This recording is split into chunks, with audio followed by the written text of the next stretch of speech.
Bienvenue sur Booster à la chaîne. Moi c'est Shadow et donc aujourd'hui on va faire une vidéo un petit peu particulière vu qu'on va ouvrir, alors je crois que Marek en a déjà fait au moins une, on va ouvrir une lettre donc, que je me suis fait envoyer, donc j'ai acheté un produit sur eBay et ça concerne un peu la chaîne aussi, donc je voulais vous le montrer.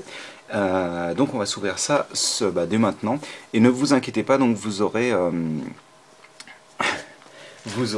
du contenu supplémentaire sous la forme de deux boosters. Donc un rupture turbo et un impact des destins. Donc encore une fois, impact des destins en avance pour peu, en tous les cas au moment où je filme la vidéo, on est le 26 avril. Et donc c'est possible qu'elle soit postée la semaine prochaine normalement. Donc on va voir tout de suite ce qu'elle contient cette lettre. Alors rapidement, alors j'espère que ça a bien été emballé, que ce soit pas abîmé, même si j'ai cru sentir quelque chose qui le protégeait, donc on va voir ça. Alors, qu'est-ce qu'on a à l'intérieur? Alors déjà, je crois qu'on a une facture, ça doit être pour moi. Oui, alors on a une facture avec l'objet attaché à l'intérieur. Donc, ok. Si je montre ça, ça va ou pas? Donc, ah d'accord, il a... Donc en gros, ça va être plus simple comme ça. Excusez-moi, je retire ça parce que ce n'est pas très intéressant. Donc on a ceci.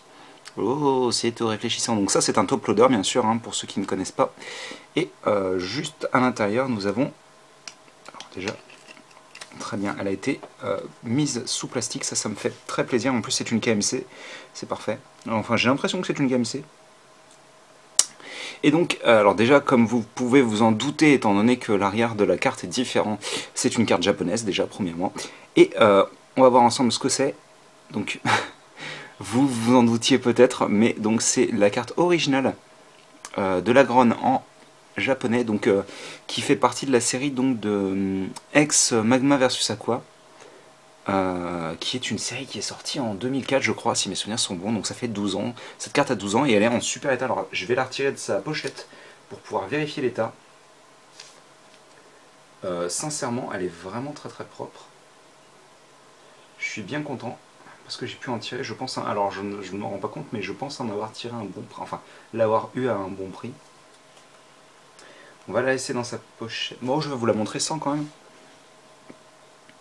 Voilà, donc ça commence ma collection de la Gronne.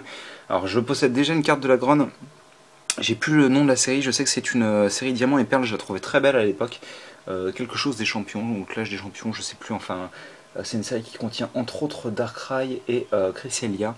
Je vous avouerai que je ne suis pas très renseigné sur les blocs de Diamant et Perle. Je connais Platine Arceus, je connais la plupart des platines je crois, mais alors pour le coup le Diamant et Perle je ne connais pas. On va la remettre dans sa petite pochette et d'ailleurs en parlant de ça j'ai oublié de prendre mes KMC, donc j'espère ne pas faire le fou avec ce que je vais piocher dans ces deux boosters en espérant qu'il y ait quelque chose de bien et on va voir ça tout de suite. Alors celui-ci il a été sélectionné par un ami à moi. Donc en espérant que cet ami ait de la chance, j'ai pris les 4 boosters avec l'illustration de Cyrax qui leur restait et j'ai fait bah écoute tu vas me sélectionner un et comme ça au moins si je pioche rien ce sera de ta faute. Donc 1, 2, 3, 1, 2 et on commencera avec un Psystigris, je vais faire un petit focus qui est un Pokémon que j'aime beaucoup, Caninos, Coquillas. Maintenant je fais que le piocher. Gricknot, ce serait bien qu'on pioche Carmash puisque je ne l'ai toujours pas eu. Et je crois que c'est une des seules incommunes qui me manque. Brocellum, Détermination d'Ondine, Arcanin qui est toujours aussi joli, Luxio que je n'avais pas beaucoup pioché. Et donc on aura yes, ça me fait très plaisir parce que si vous vous souvenez la Pokébox de Maconier, j'ai déjà pioché cette carte mais elle était abîmée. Donc ça c'est très bien. Et est-ce qu'on va réussir la double ultra? On va voir ça tout de suite et ce sera non, mais par contre c'est très bien parce que déjà premièrement je n'avais pas cette carte et en plus de ça vous pouvez directement voir la combinaison et c'est cool parce que ça doit être la première fois que ça m'arrive d'avoir la turbo en même temps que la régulière. D'ailleurs j'ai toujours pas pioché le Rattata que je trouve vraiment très beau. Apparemment il est très jouable, par contre les attaques n'ont aucun sens sur un Rattata, c'est débile. Mais même s'il est jouable, hein, il est très jouable, mais d'un point de vue logique, pour un Rattata c'est un peu particulier. Mais je suis content d'avoir pioché, alors elle est en bon état celle-ci au moins. Bah écoutez, elle a l'air en très bon état, c'est parfait. Bah écoutez, je suis très content. Donc on va la piocher là, on va la placer là, et on va placer aussi le Amphinobi classique. Donc c'est l'ouverture de l'eau, hein. Clairement là. Donc on va retirer. Ah bah oui, ce serait bien que je n'abîme pas mon tapis de jeu, étant donné que c'est pas une bonne idée quoi. Il coûte un peu cher, donc on va éviter. Hein. Et puis j'y tiens en plus, donc. Alors pourquoi ces boosters s'ouvrent très mal, je ne sais pas, mais ça embête. Parce que j'aimerais bien pouvoir conserver l'art. Tant pis.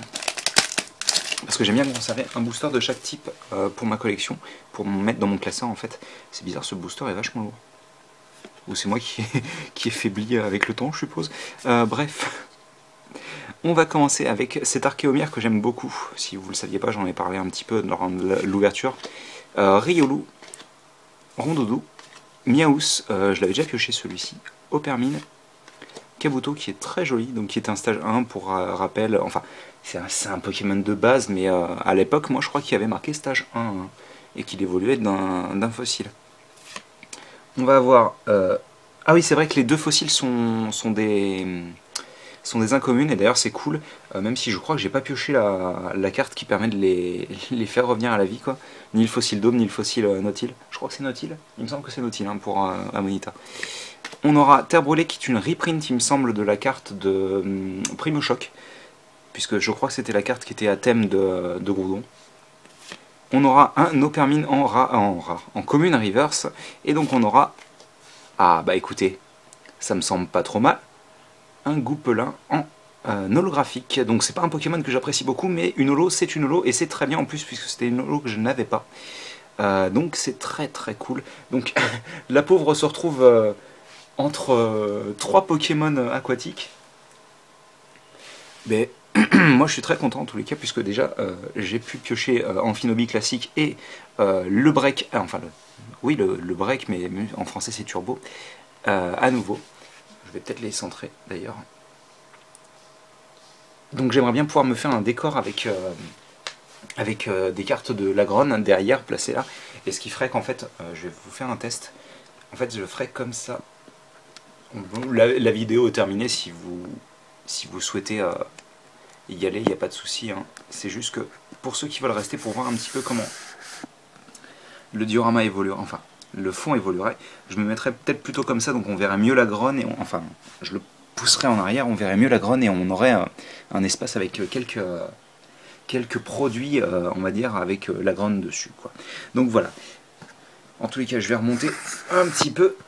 Je vais replacer là le focus sur donc ce qu'on a pioché, et donc je vous dis à très bientôt pour de nouvelles vidéos.